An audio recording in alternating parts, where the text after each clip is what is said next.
अहिल्यानगर में आयोजित सार्वजनिक कार्यक्रम में पूर्व सांसद सुजय विखे ने आगामी चुनाव को लेकर बड़ा संकेत दिया। नगर दक्षिण विधानसभा क्षेत्र से एक बार फिर चुनाव लड़ने का संकेत देते हुए उन्होंने साफ कहा कि सत्ता आती जाती रहती है, मुझे उसकी परवाह नहीं। अहिल्यानगर में आज पद्मश्री डॉक्टर विठलराव विखे पाटिल की जयंती के उपलक्ष्य में दिव्यांग, वरिष्ठ नागरिक, महिला स्वयं सहायता समूह के लिए निःशुल्क सहायक उपकरण वितरण शिविर एवं राष्ट्रीय खाद्य सुरक्षा योजना के अंतर्गत प्राथमिकता प्राप्त परिवार लाभार्थी प्रमाण पत्र वितरण कार्यक्रम आयोजित किया गया। इस कार्यक्रम का उद्घाटन सुजय विखे के हाथों किया गया। इस मौके पर बोलते हुए सुजय विखे ने जनता के बीच से फिर से लौटने के दावा किया। साथ ही उन्होंने यह भी कहा कि मुझे नहीं पता कि यहाँ बैठे कितने लोगों ने मुझे वोट दिया था, लेकिन मैं वोटों के लिए कभी लाचार नहीं होता।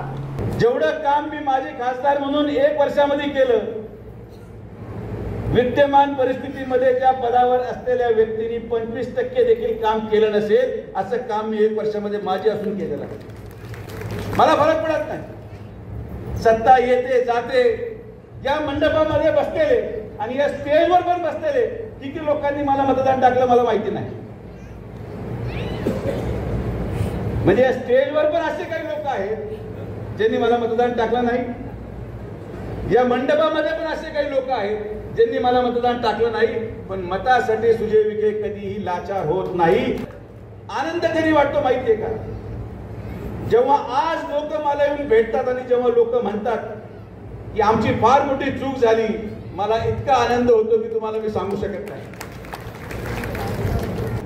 की एका माजी खासदाराच्या कार्यक्रमाला देखील खुर्च्या पुरत नाहीत आणि आजी खासदाराच्या कार्यक्रमाला खुर्च्या रिकामी राहतात। हे कष्टाचं काम असतं।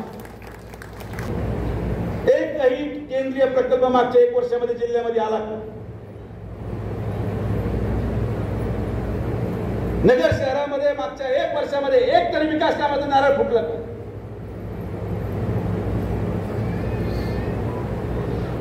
माझी चूक एवढी झाली की जे लोक 40 वर्षापासून अंधारात होते त्यांना मी उजेडात आणायचा प्रयत्न केला।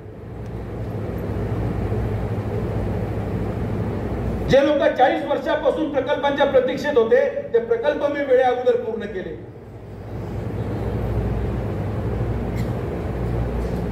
आणि मला हे माहिती होतं की मी काय करू शकतो आणि मी आजही करत राहणार।